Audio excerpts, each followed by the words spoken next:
Kung nais mong makamit ang mataas na ani sa talong, kailangan mong bigyang pansin ang dalawang bagay na ito.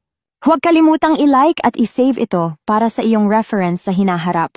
Una, kapag namulaklak na ang unang bulaklak ng talong, oras na para alisin ang mga suhay o gilid na sanga. Ang unang bunga na lalabas mula sa unang bulaklak ay tinatawag na pangunahing talong. Dapat panatilihin ang pangunahing talong at alisin ang lahat ng suhay sa ibaba nito. Dahil kumakain ito ng maraming sustansya at nakakaapekto sa paglaki ng bunga.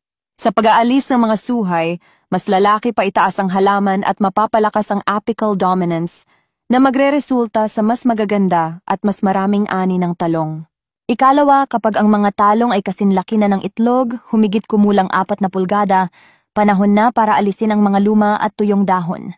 Ang mga dahon na ito ay hindi na nagbibigay ng sustansya sa halaman at nakahahadlang sa pagpasok ng liwanag at daloy ng hangin, kaya't mas tumataas ang panganib ng peste at sakit.